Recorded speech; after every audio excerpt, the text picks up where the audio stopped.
Hello everyone, এবং আপনাদের সকলকে স্বাগত জানাচ্ছি আজকের ভিডিওতে মূলত আলোচনা করব ইএফটি নিয়ে। তো কারিগরি ইএফটি নিয়ে আর কি। তো কারিগরি এবং জেনারেল দুই জায়গাতে একই সাথে ইএফটি চালু হয়নি। অ্যাজ ইউ নো যে জানুয়ারি মাস থেকে মাউশির আন্ডারে যে সকল শিক্ষা প্রতিষ্ঠান আছে সেই সকল শিক্ষা প্রতিষ্ঠানের শিক্ষক কর্মচারীরা একাংশ ইএফটিতে বেতন পাওয়া শুরু করেছেন, যাদের কোনো সমস্যা নেই। যাদের সমস্যা ছিল তাদের এই মাসে সকল সমস্যা সমাধান হয়ে যাওয়ার কথা। এই জন্য আমি এটা নিয়ে আর কোনো ভিডিও তৈরি করি নাই। তো কারিগরি ইএফটি মে মাস থেকে চালু হওয়ার কথা, এখনও তথ্য এন্ট্রি নেওয়া হচ্ছে।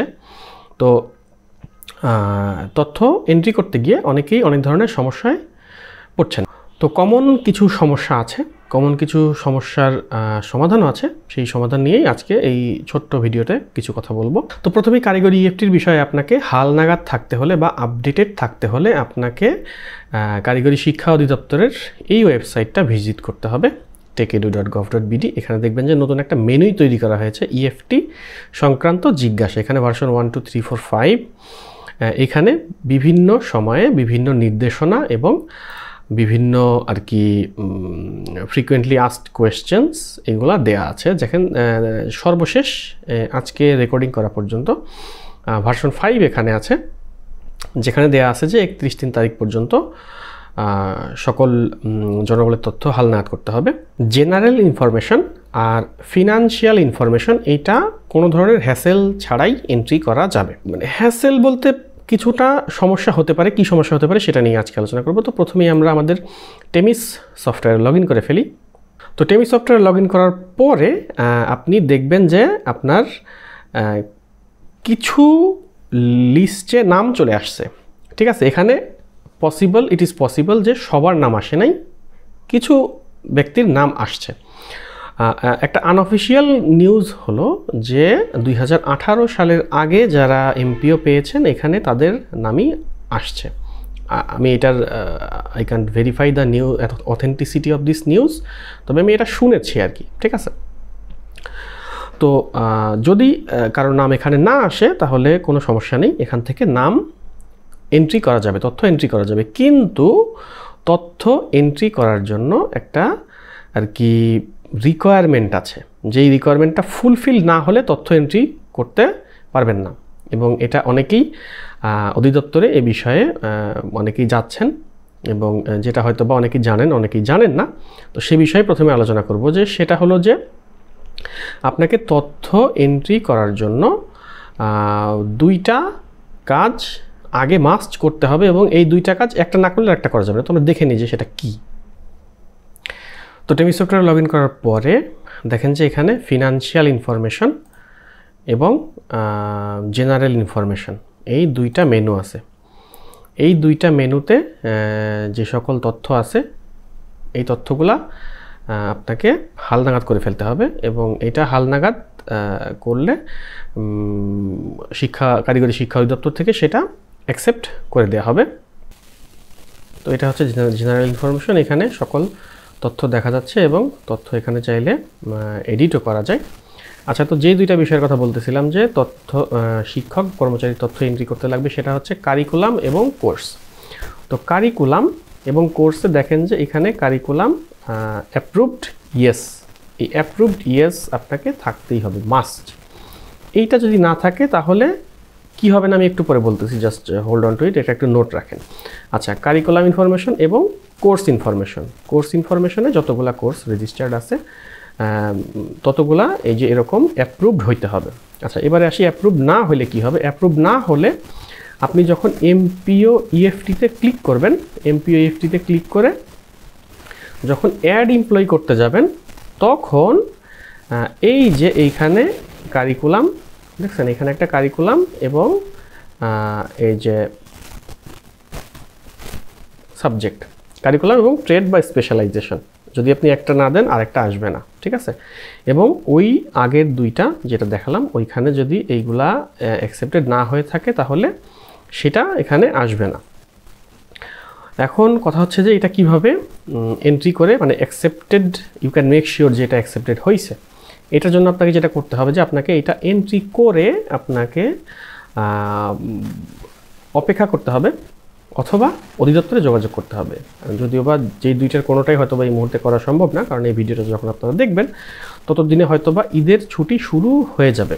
তো আই গেস যে আপনারা মানে you have taken some sort of steps to overcome this situation. তো আমরা আর কথা না বাড়িয়ে আমরা দেখি যে পরবর্তীতে কী কাজ, মানে আপনি অ্যাকসেপ্টেড করার পরে আপনার কী কী প্রবলেম হতে পারে এবং সেটার সমাধান কী। তো আগে তো যেগুলো বলছি আপনাকে ওইগুলো ফলো করতে হবে, ওই ইনস্ট্রাকশনগুলো। তারপরে ওইগুলা অ্যাকসেপ্টেড হইলে আপনি এই যে এমপিও এনলিস্টেড এমপ্লয়ি লিস্ট, এইখানে আপনি তালিকা দেখতে পারবেন। তো এখানে আপনার প্রথম কাজ হবে যে এই স্ট্যাটাস যারা কর্মরত আছেন তাদেরকে কর্মরত দিতে হবে, বা যার ক্ষেত্রে যেটা প্রযোজ্য সেটা দিয়ে দিতে হবে। কিন্তু এখানে কিন্তু কাজ শেষ না, আপনাকে এই স্ট্যাটাস পরিবর্তন করার পরেও আরও কাজ আছে। তো আমি একটু আগেই দেখাইছি যে কিভাবে আপনি একজন শিক্ষকের তথ্য এন্ট্রি করতে পারবেন। তো আমরা সেই ফর্মটা আরেকবার দেখে আসি। অ্যাড এমপ্লয়িতে ক্লিক করে এখানে টিচার বা স্টাফ, বা এখানে তার ডেজিগনেশন কি, এমপ্লয়মেন্ট টাইপ, এটা তো অবশ্যই এমপিও হবে, ফুল নেম। তো এখানে অল্প কিছু তথ্য এখানে আছে, কিন্তু আসলে তথ্য অনেক বেশি। তো আমরা একটা লাইভ ডেমো দেখি যে কিভাবে একটা শিক্ষক এবং একজন কর্মচারীর তথ্য এখানে দিয়ে পরবর্তীতে সেটা ফুলফিল করা হয় কীভাবে, সেটা একটু দেখে নিই। তো এখানে ড্যাশবোর্ড থেকে অ্যাড এমপ্লয়িতে ক্লিক করে এখানে প্রথমেই এমপ্লয়ি টাইপ দিয়ে নিতে হবে টিচার, ডেজিগনেশন, তার ডেজিগনেশন সিলেক্ট করে দিতে হবে। ডেজিগনেশন সিলেক্ট করার পরে এখানে এমপ্লয়মেন্ট টাইপ এমপিও এবং ইন্ডেক্স নম্বরের জায়গায় তার ইন্ডেক্স নম্বরটা বসাতে হবে। ইন্ডেক্স নম্বর বসানোর পরে ফুল নেম যেটা ভোটার আইডি অনুযায়ী অথবা যেটা আর কি তার এমপিও শিট অনুযায়ী যেটা আছে সেটা লিখতে হবে, প্রথমে ইংলিশে তারপরে বাংলায়, এবং এরপরে এইচএসসি কারিকুলাম নেম এবং ট্রেড স্পেশালাইজেশন। তো এখানে খেয়াল রাখা ভালো যে যারা আর কি কোনো নির্দিষ্ট ট্রেডের টিচার, আইসিটির ক্ষেত্রে কম্পিউটার অপারেশন, তিনি কিন্তু ডিজিটাল টেকনোলজির আন্ডারে হবেন। কিন্তু যদি জেনারেল সাবজেক্ট হয় যেমন বাংলা ইংলিশ যেগুলো আছে সেক্ষেত্রে ট্রেড না দিলেও চলবে।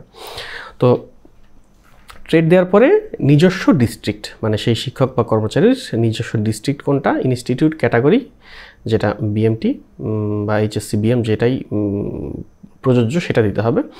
এরপরে তার ডেট অফ বার্থ সিলেক্ট করতে হবে as per voter ID card. Date of বার্থের পরে তার কোটা সিলেক্ট করতে হবে, যদি কোনো কোটা প্রযোজ্য না হয় সেক্ষেত্রে জেনারেল ব্যবহার করতে হবে।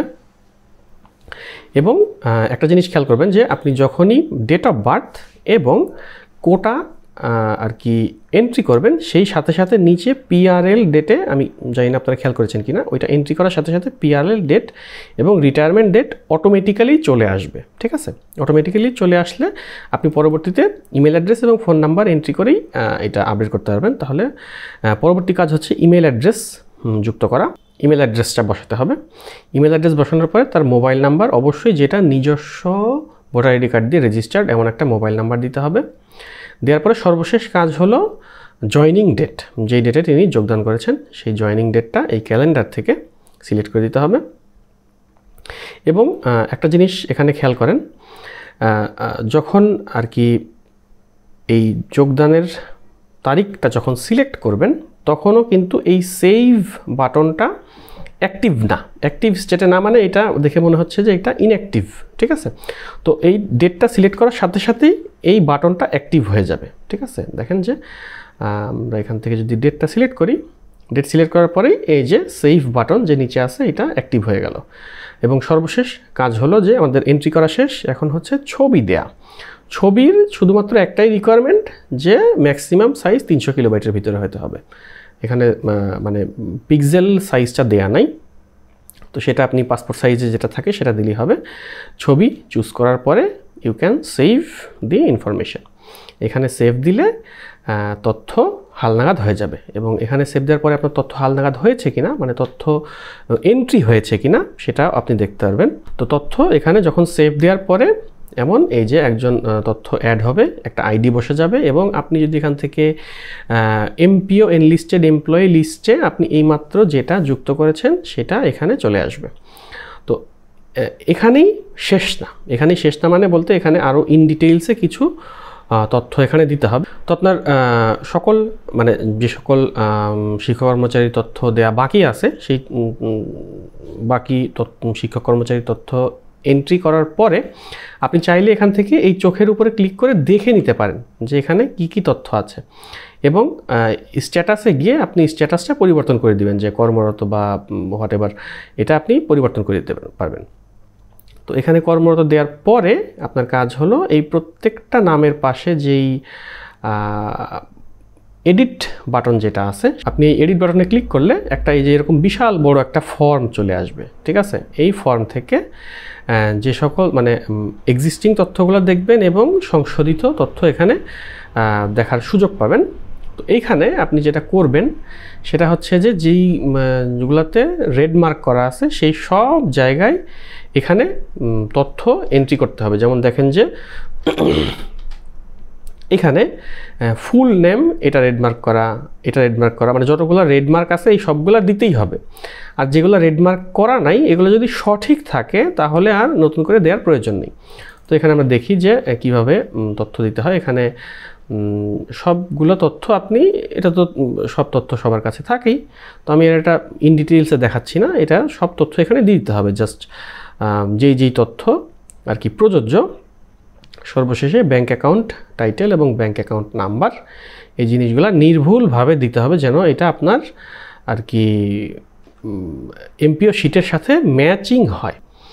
তথ্য হালনাগাদ করার আগে যে ইএফটি স্ট্যাটাস এখানে দেখবেন যে ফাঁকা থাকবে, ঠিক আছে? কিন্তু আপনি যখন সবার তথ্য আপডেট করে ফেলবেন তখন এখানে আপনি হালনাগাদকৃত লেখা দেখতে পারবেন। তখন এই যে এখানে হালনাগাদকৃত লেখা থাকবে, এবং আমি যেটা একটু আগেই বললাম যে হালনাগাদকৃত ইজ নট ইনাফ। এখান থেকে আপনি জনবলের তালিকার অনলাইন কপি, যেটা হার্ড কপি প্রেরণ করতে হবে, সেই অনলাইন হার্ড কপিতে গেলে দেখবেন যে এই তথ্যগুলা মানে ফাঁকা থাকবে সচরাচর, কিন্তু এই একটাতে দেখবেন যে এখানে সবগুলো তথ্য চলে আসছে, তার মানে এইটা হালনাগাদ হইছে। মানে একটু আগে যেই লিস্টটা দেখাইলাম এইটা হালনাগাদ হইছে, এবং বাকিগুলা আপনাকে ম্যানুয়ালি হালনাগাদ করে তারপরে এই লিস্টটা প্রেরণ করতে হবে। তাহলে আজকে আমরা কি দেখলাম? আমরা দেখলাম যে কিভাবে আপনি কোর্স এবং কারিকুলাম ইনফরমেশন অ্যাড করে সকল তথ্য যুক্ত করতে পারবেন, এবং এক্সিস্টিং যেই তথ্যগুলো থাকবে সেগুলা কিন্তু মানে ফুলফিল নয়, আপনাকে এই তথ্যগুলো আবার নতুন করে এন্ট্রি করতে হবে। এন্ট্রি করলে হবে না, এন্ট্রি করার পরেও এইখানে যেই লিস্ট আছে এখানেও সেগুলো আসতে হবে। যদি এই সবার এখানে চলে আসে তখন বুঝতে পারবেন যে আপনার কাজটা শেষ হয়েছে। তো এইটা করলে আই হোপ যে আপনাদের আর কারিগরির যে ইএফটি আছে সেই ইএফটি নিয়ে আর কোনো প্রবলেম থাকবে না, এবং মে মাসের আগেই বা নির্ধারিত সময়ের আগেই সবার ইএফটি তথ্য সুন্দরভাবে এন্ট্রি করতে পারবেন বলে আমার বিশ্বাস। তো আশা করছি যে আজকের ভিডিওটা দেখে আপনারা উপকৃত হবেন, এবং যেহেতু অলরেডি ঈদের ছুটি শুরু হয়ে যাওয়ার কথা, এই ভিডিওটা যতক্ষণে রিলিজ হবে ততক্ষণে ঈদের ছুটি হয়তো বা শুরু হয়ে যাবে। তখন ঈদের ছুটির মধ্যে কি আর ডেট বাড়াবে কি না, বা এই সময়ের মধ্যে যতটুকু সময় আপনারা পাবেন, আমি আশা করছি যে এর ভিতরেই আপনারা আপনাদের সকল তথ্য হালনাগাদ করে ফেলতে পারবেন। এনিওয়েজ, ভিডিওটি দেখার জন্য ধন্যবাদ, এবং নতুন ভিডিও নিয়ে দেখা হবে খুব শীঘ্রই। ততক্ষণ পর্যন্ত সকলেই ভালো থাকবেন।